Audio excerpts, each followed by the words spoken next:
everyone, and welcome to episode 8 of the Being Youthful podcast. I am Kim Beigler, and I am the owner of Youthful Fiber Farm and Mill, and I'm here in Halsey, Oregon, which we are kind of halfway between Salem, Oregon, and Eugene, Oregon. So, welcome back. And there are all sorts of places you can find us online. We are on Instagram. I have two names there. We have the at Being Youthful podcast, and we have at Youthful Fiber Mill. I'm on Facebook at Youthful Fiber Farm and Mill. We also have a blog at beingyouthful.com. And where else can you find us? All over the place. I'm on Ravelry, although I've said before, I'm not that great at Ravelry. So, come find us. And before I forget, I'm going to do a giveaway this podcast. So it's just for podcast viewers. And basically, I'll talk more about it at the end of the podcast. So it'll be yarn or fiber, depending on who wins and which one they would want. So anyway, let's get into it. It's been a couple weeks since I've been here because, well, I usually do 2 weeks anyway. And then Mitch and I took a couple days off together, which was really nice. And we basically did nothing, which was kind of awesome, right? So we just rested up and hung out together. And that's what we like to do when we take time off. So now we're back, and then we just had to get, we're just about going into lambing. Today is actually the first day officially that we could expect lambs, and it could be anywhere from today through like a month. So it just depends on where our girls where they're ready. Anyway, thank you all for joining me. I'm so happy to be back. I'm so excited to share lots of new stuff. I hope you're all doing well, getting your vaccines if you want them, of course, but I hope that you are slowly getting them, and it's starting to make everybody feel, I think everybody's feeling a little bit more excited that things could get, I don't want to say normal, but whatever the new normal is, that maybe we're there, and maybe we'll even see each other at some fiber festivals this year towards the end of the year. So fingers crossed. Okay, so I'm going to start out with, I have a ton of just video clips. I have a little bit to talk about, but I have a ton of clips because it's been a couple weeks and I've just been recording stuff along the way. So I'm going to start out really quickly. And if this is super annoying, you guys can tell me, like, do less clips or do more or whatever. So I'm going to start out with just a super quick clip of the morning at the farm, just checking in with my pregnant girls and June, of course, because I don't think it was morning now that I think about it. I think it was afternoon, but whatever. June is out, and I just, we said hi to the girls the ewes that are pregnant, just so you could see them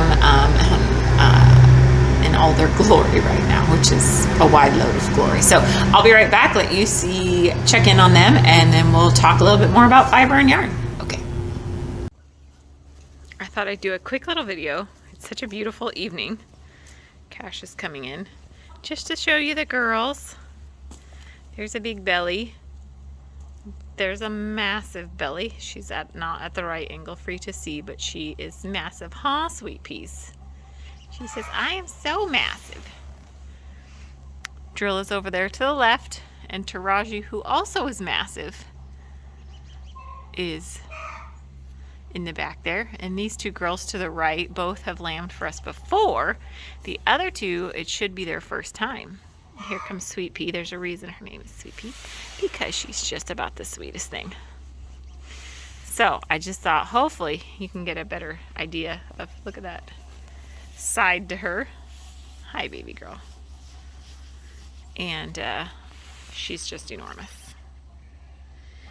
And she's starting to tell my dog to back away, which is not a normal behavior for her. So hopefully we will be getting closer here. You can see this big old pot.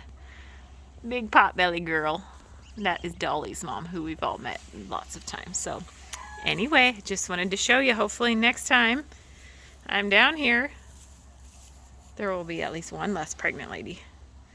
But I feel like they may hold out a bit. And they've had their pellets, so they're done with me now.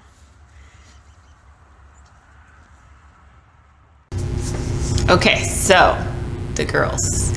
I have a feeling that her name is Cream Puff. I did not name her. I got her and her name was Cream Puff, and it just stuck. I don't know why, but I think she's going to be the first one. This will be her first time lambing. I feel like she's going to be the first one to pop out.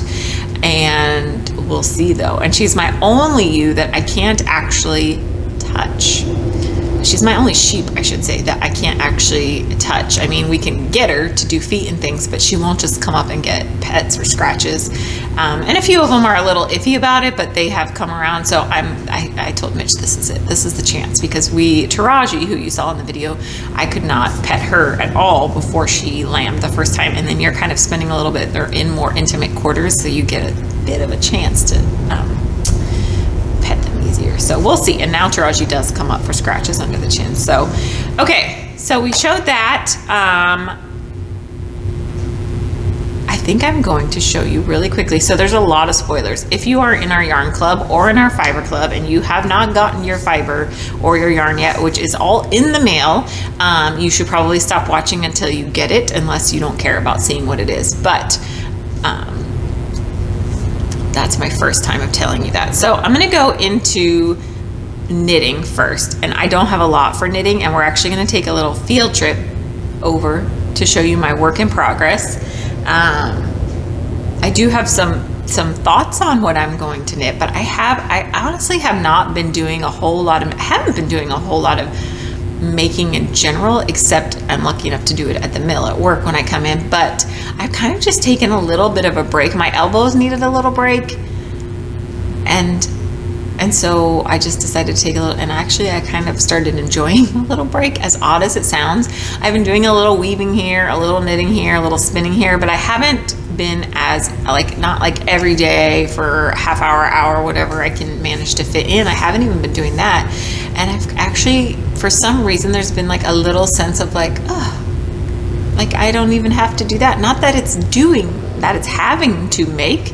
It never feels that way to me, but it's such a behavior to pick up these things when I have the time or the minutes or whatever, that just to stop and be a little bit more mindful about, do I really want to be doing this right now? Most of the time, yes, but right now I'm like, I feel okay about not doing it. So anyway, everything ebbs and flows, right? And that's just where I've been. So I haven't made a ton of progress on stuff, but I did want to show you my vest that I am working on. I brought it in and I have it on the mannequin, so we're gonna do a little and I think I'll just pause you and walk over there so I don't get you sick. So I'll be right back. Okay, so here is my vest on the mannequin. It seemed like the easiest way to show because I'm kind of in a weird spot on it, but I'm gonna try to keep you guys in here.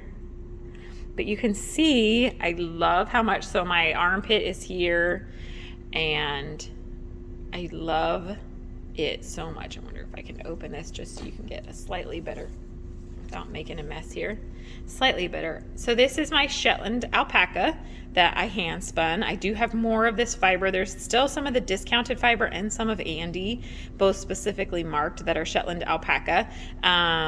So I'm coming along. I'm just about at the top. It has a big collar up here, and I'll swivel her around. And you can see the back. So it looks like it's a little bit tight, but mostly because the back is on holders there. And so I finished the other side, and then I think you pick up the back. I can't honestly remember if you pick up the back and start working your way up, but I'm just about at the armpit here. Then I'll do this little section here, and then these do come up and join. I believe you seam them probably in the back in the middle. So anyway, I mean, you can really see the drape of it now, and I love it. So that's where we're at with that. So I'm gonna go sit back down and we'll get back to it. Okay, so I'm back over here, and the only other thing I have to show you, I was going to show you my intention, if that counts for anything. So I think in the last podcast I showed you the, this is the Shetland alpaca that I commercially spun here at the mill, and it's so pretty. So I have that, and I have been meaning to cast on, so I thought I would just show you what I'm going to cast on here, and it's called balaclava. I don't know if I said that right. Balaclava. So you can see it's basically just it's kind of like a fun take on a beanie. It's got a little bit of a neck, you can see in that side picture, and then it comes up over the head like that. Let me see if there's another. And the reason that I love it, I think the yarn will be really good for it, but also if you have bangs at all, wearing a beanie is not always ideal, and I think this will solve my endless trying not to get flattened bangs. So that's what I'm going to do with it. This is a worsted weight Shetland alpaca. So this is my next cast on. And I was also going to show you, well, I'll show you in the next thing. I'll show you in the next section one of the other patterns. Okay, so that's it for knitting. Sorry. Hand spinning. I actually have done something in hand spinning. I did start a new project in hand spinning, which I'll try to get a picture of and insert in here. I'm actually not spinning anything I've processed here. I am spinning some Lonnie, I think is how you say her name, Lana wool. And it's from Northern California. She's got, I can't remember what exactly this, I think it's Rambouillet, but I might not be. Anyway, it's in top form. I love it. I don't generally spin a lot of top, but her top it's pretty loose and easy to spin. And so it's just lovely fiber. So I'll try to take a picture of that. One thing I actually did do, and I have a video on it, is I finished this bobbin that I've been saying I was going to ply forever. Now I have not washed it yet, so it's a little bit wonky still because I haven't relaxed it out yet, but it's so fun. And this is I don't know why, this is very outside my wheelhouse to do this. Anyway, I'm gonna wash it up, and if it turned out decent, then I'll probably list it for sale on the website. And I know a lot of hand spinners are probably like, why do you sell your hand spun? And it's basically because there's so, I love making yarn here and at home, but I can't possibly use all this yarn. So I put it up and I'm like, if somebody loves this and they're going to use it or even just cherish it in their stash, that's awesome. And if it doesn't sell, then I just yank it off if I come up with something I want to use it for. So easy enough, right? So chain plying, I'm going to show you the video I did on chain plying. So Mitch, my husband, in case you haven't caught on to that, so we are grass seed farmers. I've mentioned it before. This is sort of like spring is when things start to amp up again. And you guys haven't been with me through a harvest, so you may see me get a little bit crazier on here over the next 6 months or so. So right now is when they just kind of start to gear up again, right? Right now they're fertilizing, which I'll try to get, I don't know why I didn't, they're out fertilizing right now. So I'll try to get some video of them out fertilizing, which means that they are working longer days already. So spring hits, or right before spring hits, kind of the March hits, and things are going to start to slowly amp up on the farm again. So that's what they're doing right now. We're back to kind of, Mitch gets home just after dark, which right here is like, I don't know, 6:30 or so. And so things are starting to shift in our world. And the reason I'm telling you this is because I did this hand spinning video on my own. So hopefully it'll be all right. I think it turned out okay. And you can actually see, one thing I wanted to mention before I click it on is that chain plying. So quickly, so this is chain plied, and you'll see in the video, this is not chain plied. This is just two single strands of yarn plied together, and I can talk a little bit more about plying maybe in the next one. Chain plying, you're taking small bits of the yarn and plying it into itself. So that I'd have 2 bobbins and it's just straight plying. When you're chain plying, you have just 1 bobbin and you're pulling big long chunks and basically plying them back together. So the reason that you would want to do this, down and dirty reason, it's just quicker, right? You can have just 1 bobbin spun and you can start plying and have a skein of yarn, versus if you do a 2-ply, you have to spin 2 bobbins, which takes twice the amount of time, and then ply together. So it's super quick. It feels quicker. Well, it is quicker plying too, I think. Right? Ideal. I don't know. Anyway, it just is quicker is the main reason, is one of the reasons. The big reason that I chain ply, I don't chain ply a lot, but when I do, it's because I want to keep things, well, there's 2 reasons. One's if I'm just doing a quickie sample and I just want it to be super fast. So there's reason 1. And the second is how you see how the chunks of pink are together and there's yellow strands together. So, and that's 3 plies of all the same color. So the reason is I spun this yarn, gray, pink, yellow, gray, pink, yellow, gray, pink, yellow. I just kept going through. So I wanted all the colors to stay together in their single strand, which you can see they are. And so you do that by chain plying. And that's because you're just pulling a big long strand and applying it back on itself. So you pull a big long strand, it's all yellow, it's going to ply up all yellow. So I'll show you in the video. So those are kind of the big reasons to chain ply.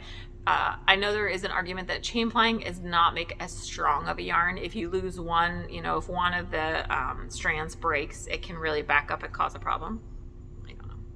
And it probably depends too. Like, this is a pretty woolly yarn, so it's not going to be as prone to breaking, and then like it may felt just a tiny bit enough to not have that problem. So anyway, and then I wanted to mention, because I didn't mention it in the video, as I'm pulling, as I'm plying, I kind of want you to watch that when I refer to it as very similar. It is basically crocheting, but with yarn. When I am pulling out the next strand, I'm pulling enough that it becomes the third strand in that yarn, as well as the loop for the next bit of yarn that I'm going to ply. So, and I have a bunch of trucks pulling up, so hopefully it won't get too loud. And I just realized I forgot to put my microphone on, so I'll start that for the next one. Anyway, so something to watch for. As I'm pulling a long enough strand that I have got some of it to ply with the other two strands, and it's enough to be the loop for the very next section that I'm going to apply. So I'm going to plug my microphone in, and I'm going to show you the video on chain plying, and I hope it helps. And please let me know if you want more, if it wasn't enough, if there's any way I can explain it better, or a different video maybe. So I will be back. Okay, so Mitch is working a little more these days, and I wanted to finally ply this bobbin, which I have got down here. I have it on this is my Ashford Lazy Kate, and it's tensioned. So you can see there's a little tension here. When I am chain plying, I think it just makes it so much easier, because you have more control over how much yarn is pulling off the bobbin. If you have a ton of yarn pulling off the bobbin at once super fast, it does make it a little harder to control. So anyway, so I have my wheel all set up, and I just have a lead on it here that has a loop. I have a knot at the end. So I've got my knot, and I'm going to take my yarn here, and we're going to knot spin. Okay, so I just am looping a little bit through here, and I'm going to get this started here. So I've just got a little loop here, and there are other ways to do this, but I am not super fancy about it. So I just want to get it started, which getting it started to me is kind of the work. So I've got, and I'll make this a little bit smaller just so you can kind of see. No, I won't. It's plying up on itself. So I've got a loop here, and what I'm basically doing, if you are a crocheter, so I've made a little loop with by just folding that through, and then I'm going to pull a third one through. So when I start, this is kind of how I start. Hopefully you can see the whole thing. And, just practice with what works best for you. So I start, I've got that loop, I pull through. My beginning is never that pretty. Okay, so here we go. So hopefully you'll be able to see what I'm doing here. Hopefully I can do it for you. So I'm just pulling, and I like to use my fingers to kind of keep the yarn separated, and you can do this as these repeats as big or as small as you want. As you get more comfortable, you might be able to do them bigger. I try to keep my yarn in the middle, so I've got and then I'm just pulling through, and I kind of keep tension on the back. I'm going to do a short one here, hopefully. I'm so used to doing them long that give me a sec here. Okay, so I'm pulling through. I'm going to do a short one. So you can see how short I did that. You can do them long or short. I just pulled a little bit through, kind of guiding it. Pull a little bit through, and I do put a little tension, and this all takes practice, on this one that I'm pulling straight off the bobbin, just because it keeps open, and this is probably going to be a little bit overplied. It is easy to overply when you're doing this. And it doesn't have to be perfect. Hopefully you can see kind of what I'm doing here. I'm going to stop and make sure. So I'm just running it through. I open it, I pull it with my finger, my index finger there, pull it through. Keep with some short ones for you. Ready? And I'm switching colors here. So I don't know if that's going to be as easy to see, but we'll keep trying. All right, I'm going to stop real quick and make sure you can see, and then I'll just do another minute of it. Okay, so I actually applied through some of that gray because it was going to be too hard for you guys to see. So I'm just going to do a little bit more and some pink. I'm going to do a little bit more yellow just so you can see what I'm doing. And then I'll let you guys see what it looks like on the bobbin. So trying to keep it short. That's a really short one, so you can see. Like I said, you can do these big. While I wasn't on camera, I was doing them pretty long. I split my hand, use my index finger to pull up, and then I use my other fingers to kind of keep that one in the center. If it goes off center, it's totally fine. It's just a goal, right? So you can see how I'm doing that. Open, pull one through. It's crocheting. That's all it is. So I'll do a few more. Open, pull through, use my finger to kind of, you can see that I pull it and I kind of keep my index finger on it, tensioning it. When I get to the end, I use it as a tension to make it easier to keep that one in the middle. And you do have to, if you don't have a, I can't remember, your bobbin will fill up quickly is what I'm trying to say in one spot. So be sure to keep an eye on it. Go in a little bit more and then I'll let you guys see. And it can seem, I mean, you do get into a rhythm with it. It can seem terrifying to stop applying in the middle of this, like you have to go to the bathroom. I used to just plan to not go to the bathroom while I was doing this. But I'll show you here in a sec what I do when I'm stopping. Really nothing fancy because you can just pick it up and keep going. And thought I was about to get to the end. So a few more times. Looping down, pulling through with my index finger. And you just get into a rhythm with it. And it does get easier. Okay, here we go. So we're about to switch colors. So when I'm getting ready to, I just keep that pinch there. I let it drop, and then I just wind mine. Hopefully you saw that. So I'm going to pop you off real quick and let you see what this looks like so far. And you can see, so this is making a 3-ply yarn, and it's super fun with those gold. It's a little bit more gold, but it's a pretty gold. So anyway, that's chain plying. I hope that helped you guys. Feel free to ask questions, or if you need me to do a different video, or maybe I could slow it down. We'll see. All right, see you guys on the other side. Okay, so I hope that chain plying video helped some of you that have been interested in doing it or have tried to do it. It just takes practice. Don't be stressed out by it. Try it on just, even if you just have little bits on those bobbins, that would be a perfect way to start trying to experiment with chain plying. And you do get better at it, and you do get a rhythm going where you kind of get like a sweeping motion, and it's oddly relaxing once you kind of settle into it. And just, it doesn't have to be perfect, or if it does, maybe just at first it doesn't have to be perfect. So anyway, I hope that helped. Please share any comments you have about feedback. What would help? Maybe you're like, don't ever do that video again without Mitch holding the camera. So that's okay. So quickly, I wanted to talk about Fiber Club. So if you are in Fiber Club, stop the video now. And this is something I don't do a ton. I work with this fiber a lot, but not necessarily always with it 100%. So I went on that wool buy, so I had to do some alpaca.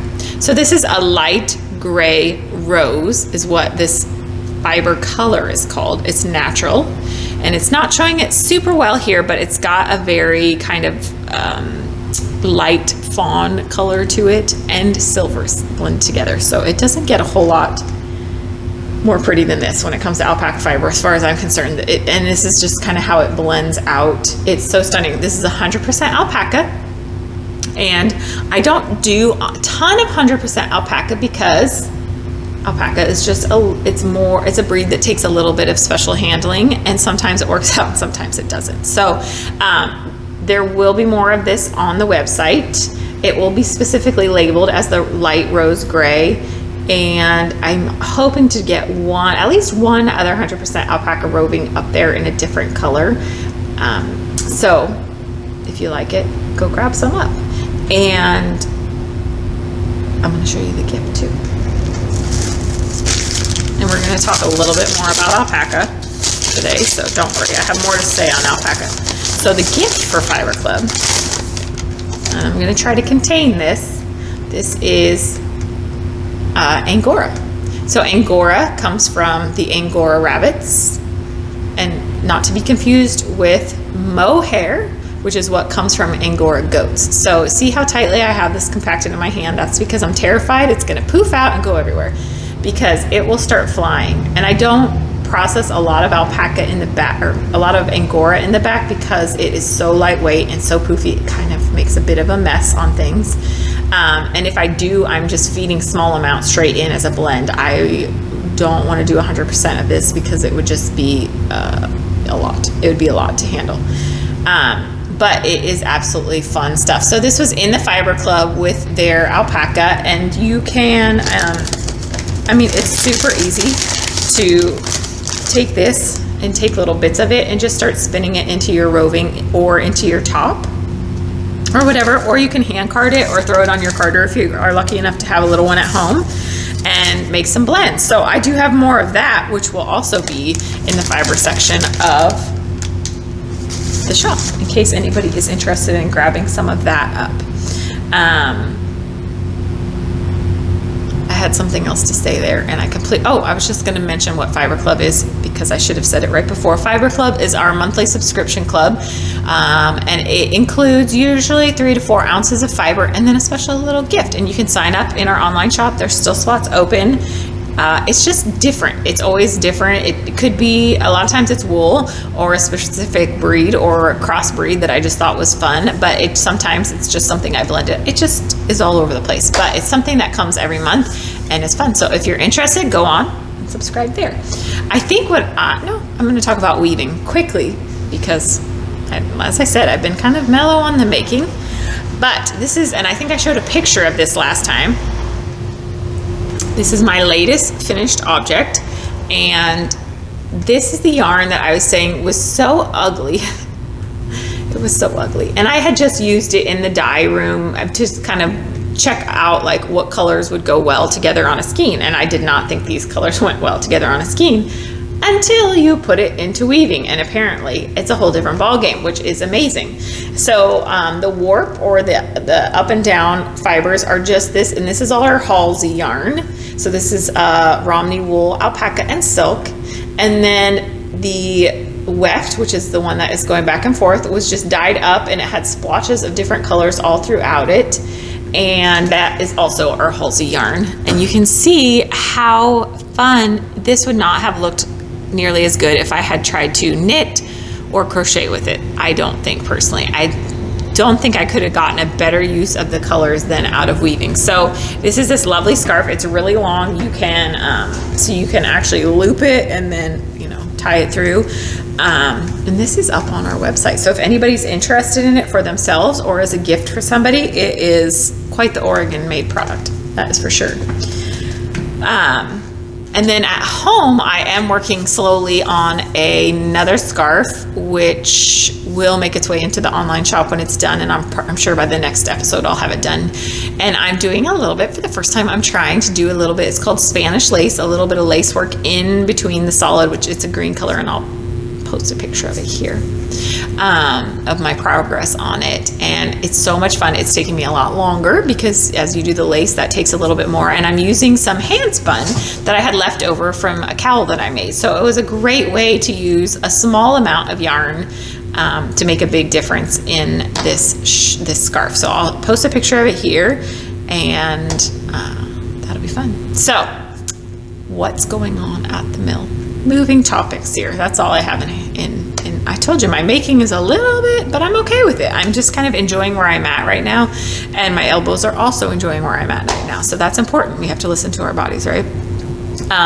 So what is going on at the mill? Obviously a lot has been going on at the mill, and I'm lucky that even if I don't feel like making as much at home, I do have the ability to do it here at the mill when I'm at work. So The first thing is I had some questions. So I had a draw frame question. I posted a picture, and I'll post it here, of rovings going into my draw frame. And somebody asked me, why do you do, I can't remember in the picture if it has 2 or 3 rovings going in together, but they said, why do you have multiple rovings going in at the same time?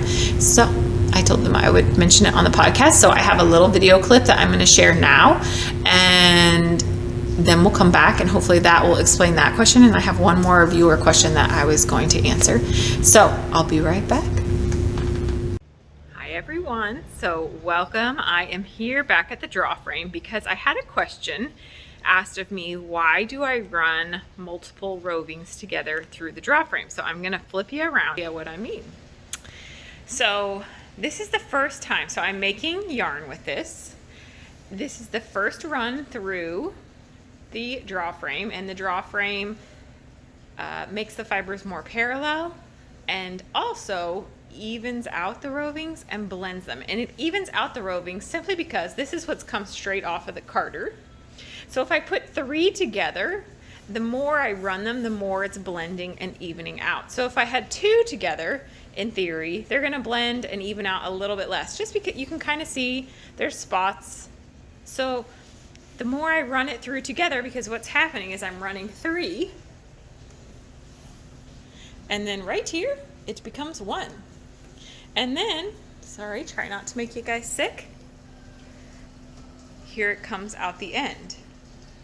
So, and it's just stunning. Sorry, I'm going to show you how beautiful that is, if I can get it in focus. So basically, the long and short of the draw frame is multiple things. It does even out the rovings so that when it comes out, because the more even, if we remember, the more even my roving coming out before I spin, the more even my yarn is going to be on the spinner. It blends more. So as you know, these fibers have already been carded, but if I had these, this is actually a couple colors, and if I had put silk or wool or whatever, it's going to keep blending it because it's mixing it together, right? So basically doing what blending is doing, and it's making the fibers more parallel. So this time I'm running it 3. On its second pass through, where I am trying to even out the roving more and make it more organized, I'm going to run 2. And at that point, I'm just starting to, like, I've kind of started, you know, I've done the initial go through, and the second time I'm going through again just to even it out a little bit more, but also make it go a little faster. So I hope that helps explain why I run. I could just run 1 at a time. I could, and if I were doing maybe like a Lopi yarn, I probably would just run it. I might run it through the first time twice with 2 rovings, and the second time, to get it a lot thinner to where I want to spin it without drafting, I would probably just run 1 through. I could also run like 5 of these through, because I have one that doesn't have a whole lot of, it has a bigger opening. And so I could make a heavier roving. I wouldn't use that for the spinner. The spinner does, there's certain parameters you want your roving to be for the spinner, but I digress. So anyway, I hope that helps with why I am usually running multiple rovings through together, and it is, they become 1.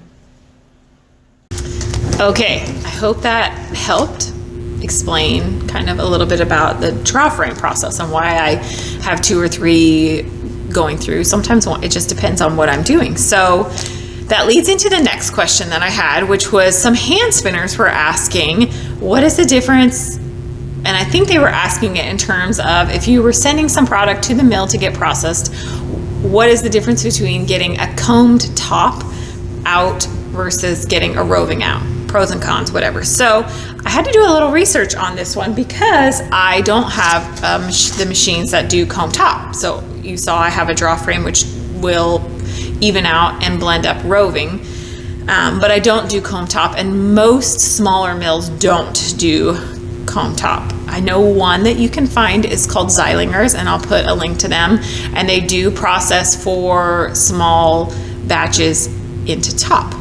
So basically, I'm going to refer to my notes a little bit, but so we've seen what, you guys have seen what roving is. Roving is exactly this, right? And it's what was just in the video. Roving comes straight off the carder. So comb top can look like all sorts of different things. I have a ball of comb top here, and this is some top. And the fibers are really aligned. They're very parallel. And you can see it's pretty dense.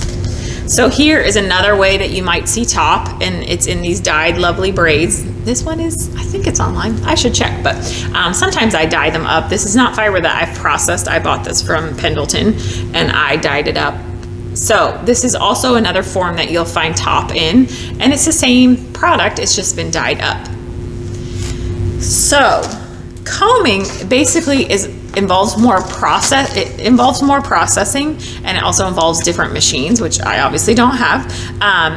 But the fiber is run through a process called gilling first and after it's combed. So before and after, it comes off the carder, it sounds like it gets gilled, which basically blends the fibers more, it aligns the fibers more into a parallel position, and it just creates more uniformity. It sounds kind of similar to what the draw frame does. And they do that before and after combing, it sounds like. So a couple extra steps there.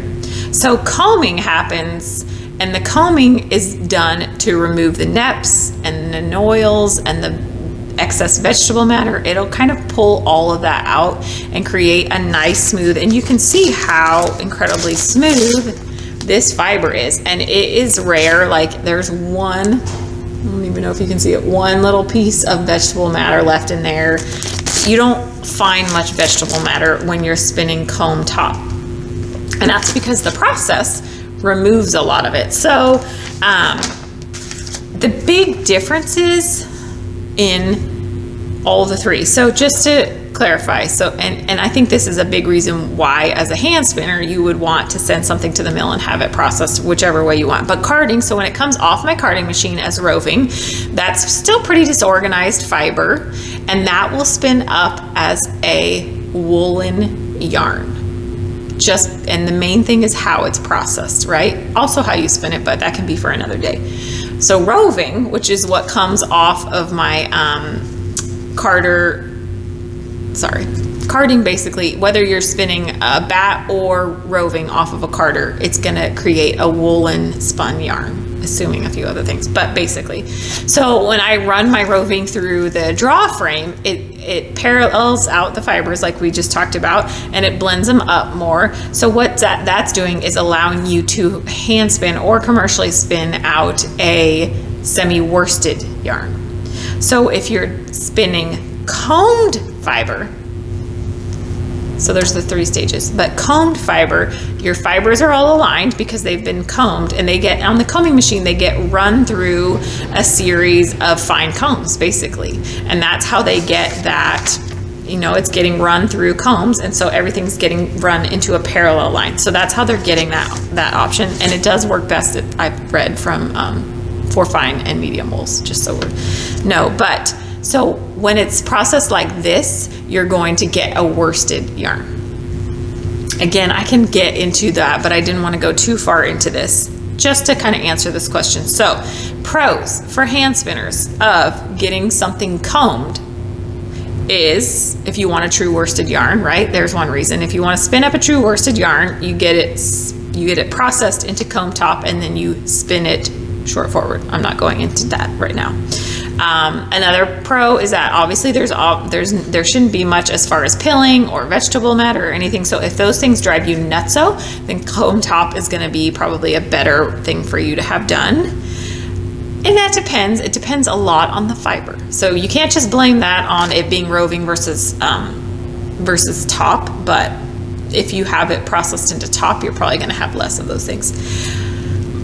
And I assume top is not going to fix everything. That should also be said. If you have a fiber that's not really great, or it has a lot of VM or anything, I can't imagine that a comb top is going to fix a lot of things. So that's it. And the last thing is that this is easier to dye when it's in top form. It's a lot sturdier and it's a lot thicker, so it is easier to dye. So those would be kind of some of the pros. Cons of sending something off to get it combed. Well, there's less places that do it, so keep that in mind. The cost of processing, it looked like it's about 40% more to have comb top versus roving, which makes sense because of all the extra steps it's going through. It takes a lot more time. if you want a woolen yarn or a semi-worsted or semi-woolen yarn versus that worsted yarn, then you want to go for roving, right? And if you want, if you don't like spinning a denser fiber, is kind of, I prefer roving because generally I feel like it's a little bit looser to spin than top, and especially top that's been dyed, because it's just gone through another process that affects the fiber. So it really comes down to personal choice and what you want to spend and what you're looking to spin and what you like. But that's kind of the big difference between top and roving in the processing department and in how it's going to affect your yarn. So I hope that helps. And I will put references up here. I found a lot of this information on woolmark.com, and I'll put that up. And then Zeilinger is the mill. They have a little bit of information on their website, and they do that. So there's that. Whew. That was a lot of thinking and learning for me. Okay, so I'm going to stop. We're going to talk about alpaca.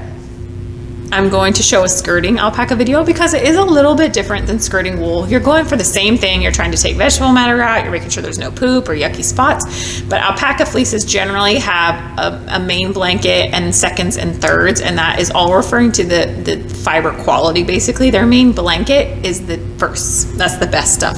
And then you've got just extra clippings, legs, all that stuff. So I'm going to show you a quick video on that, and then I think I'm going to go, and it'll go straight into tumbling, because after I skirt alpaca, I throw it through the tumbler. Always, always, always, no exceptions anymore do I not tumble camelid fiber. So I'll show you those two things, and then we'll talk a little bit about alpaca, show you Yarn Club, remind you about the giveaway, and then I'm out of here. So I will be back in a minute. Okay, so we're out here today with the alpaca. I'm looking spectacular as usual on Sundays. I just wanted to show you it. You know, it's very similar when you're skirting alpaca and wool, but alpaca tends to be really noticeable, the difference in fiber that you want and fiber that you don't want. And I see a lot of it come in with fiber that I'm like, ugh, I would pull that out.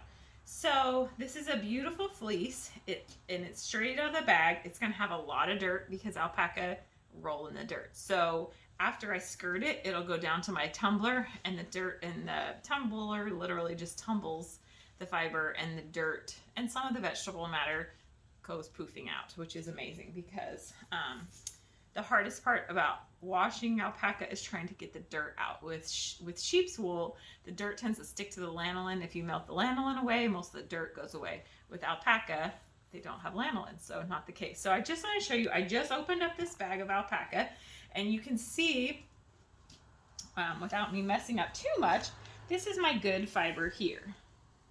And it's got, it's not really so much the coloring, although sometimes it can be, but it just has a nice crimp to it, has a nice length to it, and it looks like you want it, right? Then you come over here, and you can see these fibers over here, and they do feel a little bit coarser, and they also look, I mean, look how different this looks. You can see that kind of has those pointy guard hairs.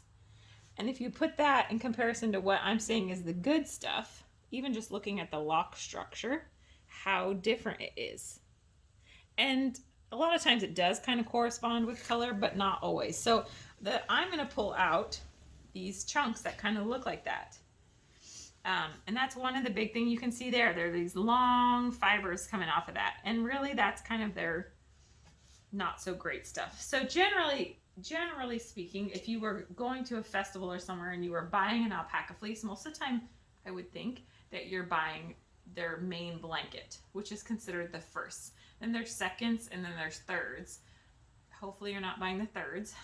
Sometimes it may just all be wrapped up in a bag and you're getting everything, but the seconds and thirds is the stuff that it just goes lower in quality as far as what you want. So this is mainly the main blanket, and I'm just kind of picking off remaining stuff. And you can see some of this is lighter fiber, but it's good still. But some of it I don't want. So I'm just going to go through, and I am not going to show you the whole process, but the biggest thing is, you know, same as with the wool, is picking out the vegetable matter. And I kind of do it. These are big alpaca fleeces. A lot of times you're not so lucky as to get such big quantity of the best part. Perfect. Look at that. so different. That whole chunk is coming out because that's just not great fiber. And you can use it for other things, but it's not going to be used for the purposes that I am doing for our yarn. So I just pull it out. And then after that, I'm just kind of going through, picking out vegetable matter, same as I would do. I like to open it up some, especially if you're going to wash alpaca at home. We've talked about how important a skirting table is. It literally sounds like it's raining as I open it up. And then the dirt, the more you open it up, the more the dirt can kind of escape. And you can like shake it. Obviously, you're not trying to shake it onto the next part of the fleece. But if you have an open spot, you know, you can open it and kind of just, the dirt just opens up.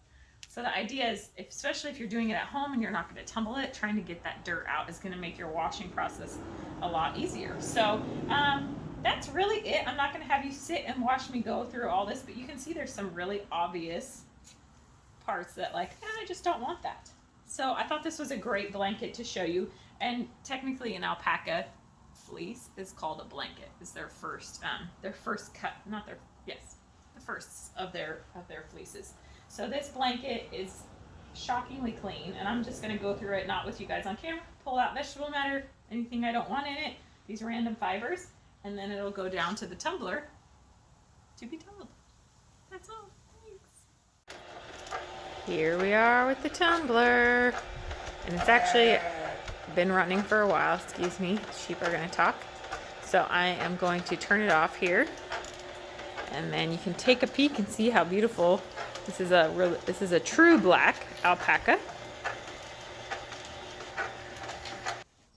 So as we open it up here, you can see there's a little bit of EM, but really it's pretty clean. And there's so much less dirt, which is the most important part. And that is some stunning fiber.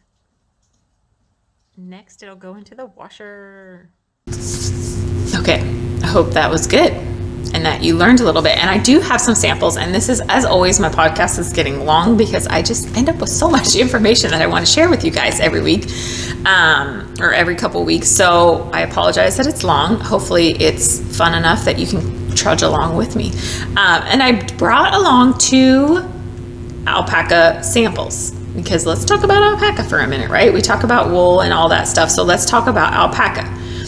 So here is what I would consider the prime off of, and this is from that same, this is the light rose gray. I have a hard time remembering how to say that. And I'm going to try to peek, see if I can get it to, it's not really going to, but there are just multiple color fibers running through this, and it's just absolutely stunning. I have a picture, I'll try to post that. So this is the prime. Look at that, has beautiful crimp to it. It has a beautiful kind of top to it there. Try to get the camera to focus in on it. Versus, and this is what I talked about in the video, this, which you can see, these long pointy, those are your guard hairs, and that's kind of what you're trying to avoid. So when I see this, generally it's in clumps in specific parts of the alpaca fiber. And so that's what I yanked. And it could be used for something else, or, you know, but, and you can see, same thing as with the llama and the other fibers I've talked about that you can dehair. This still is not the primest of the prime, but I would be fine with carting that in with that once I get some of those long hairs out. But because I don't dehair anymore, I don't worry about that. So anyway, I just wanted to show you the difference of kind of what the prime looks like versus some of that stuff I was pulling out in the video if you couldn't see very well. Alpaca fiber. It does not have the scales that wool has. So wool has these scales that help kind of keep it together and keep it wanting to stay together. Alpaca does not have that, which makes it a very slick fiber. So when you're spinning alpaca, it just doesn't want to stay together as well. So I always say stay away from alpaca if you are a beginning spinner. It also is a very warm fiber. And I should go back to the scales for a minute because, and I'll show you in a second here, the drape. It doesn't bounce back. That's one of the biggest things about that you should know if you're gonna work with alpaca yarns or fibers for that matter. It doesn't have the bounce back because it doesn't have those scales that kind of pull everything back together. It's slick and it will grow. So when you are gonna work with 100% alpaca fiber, be aware that the potential is there that it's going to grow. So you could do a shawl, and then as you wear it, your shawl will literally stretch basically, and it's not going to bounce back. Whereas if you wear that wool sweater and it gets a little bit loose during the day, a lot of times it will kind of bounce back once you take it off, and it most definitely will once you throw it in the water and it'll shrink back up. So that's a wonderful quality, and part of that is crimp, part of it is scales. So keep in mind, it's not a negative necessarily, but it is something different that you should be aware of. Something that you knit in 100% alpaca is going to have some stretch to it that may not go back.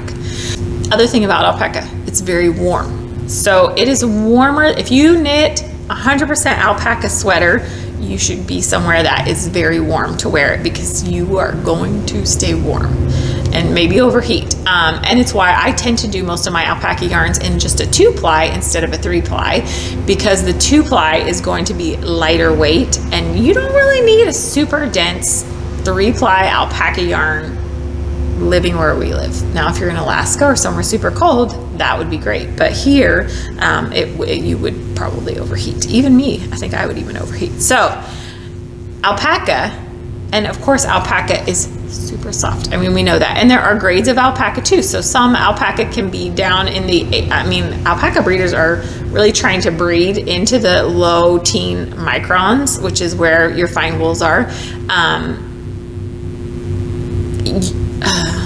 I don't know.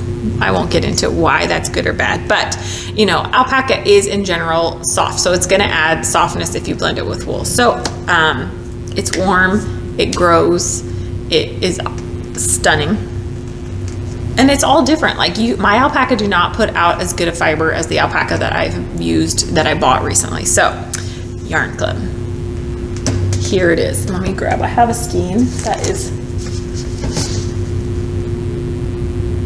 so this is 100% alpaca. It is 2 plies. 1 ply is that light kind of reddish brown, 1 ply is black. So I plied the 2 colors together, and you come up with this absolutely stunning marled yarn. I just love it, and I hope all my Yarn Club people love it. I don't really have any of this left except for the giveaway. I think I have 1 or 2 skeins, and I will save it in case anybody in Yarn Club wants it, and if they don't, then I will go ahead and put it up. Probably I'll give them a couple weeks though. So one thing I wanted to show, hopefully it'll show, but it just doesn't have the bounce that a regular, it just has a very heavy drape, and it's going to be very hard to show, but it doesn't have the same bounce back that wool has. So it's just something to keep in mind. Most of the time when you see alpaca yarns, they're gonna be blended with wool or some other fiber to help just kind of keep giving some of that back and avoid the stretch factor. So there are 100% alpaca yarns, but a lot of times they're blended with other fibers. So you get the best attributes of alpaca, but also some of the best attributes of some of the other like wools that can help keep its shape. Like I said, this is 100%, and I love it. And it's not the easiest. A lot of mills don't do 100% alpaca. Like I said, I don't do 100% a lot. The factors have to be right because it is prone to static, and it also isn't a very long fiber. And so spinning it can be more of a challenge. It doesn't have the scale, so it doesn't want to stick together. And it is more prone to being staticky. And if it's not long, just all these factors work together to make it a little bit more complex to spin up 100%. So I did it, and I have gotten so much better at it from the first time I tried. There's a lot of things you have to do different when you're processing. I process my roving slower on the carding machine. I process it heavier. Anyway, but I think it turned out lovely. So there's that. And the other part of the Yarn Club. So Yarn Club is a quarterly club. And there's different levels, so you can go in and just get 1 skein, or you can go upwards of 2 skeins plus a gift and a pattern. It just depends how much you want to spend and how much you want. So the other gift was from my friend Elisa, who she is Elisa and Blue on Etsy, and she did little yarn bowls, and they are all different fiber animals. How cute are these? So once your yarn is caked up, you can stick it in here, and it keeps it from rolling away from you, basically. It's kind of like a little yarn cozy. It's it's a cozy place to keep your yarn. And also if you have cats or anything, it helps kind of disguise the fact that you have a ball of yarn.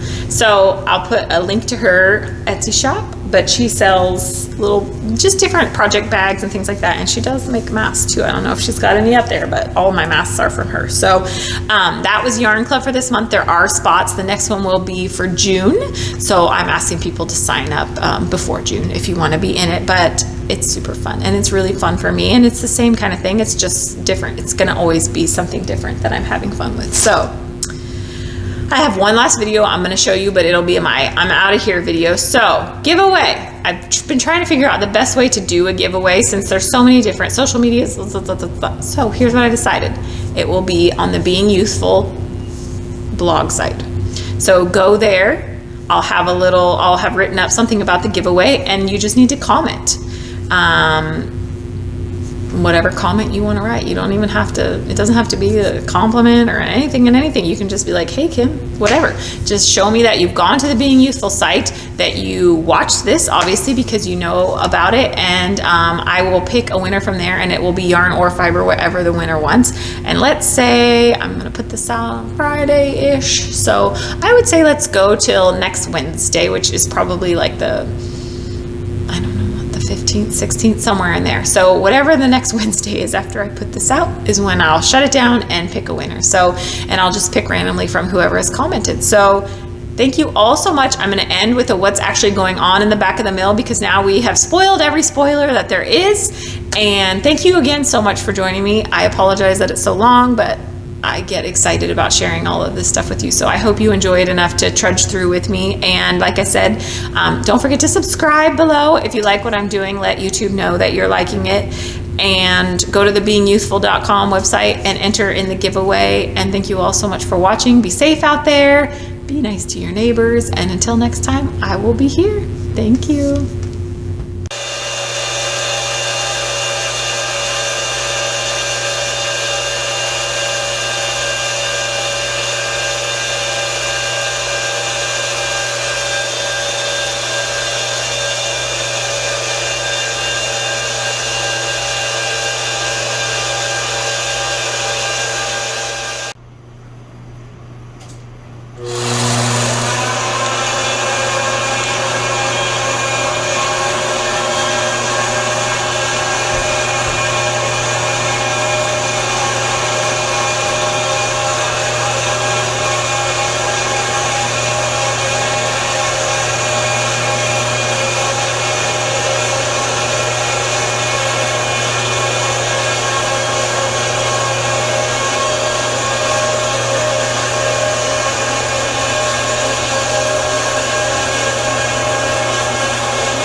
Everyone, and it's the tour. Controversial because if you haven't gotten Fiber Club, you should stop.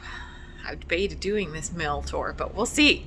So if you are in Fiber Club and you have not gotten your fiber in the mail, stop now because you'll see what it is. But it's so beautiful.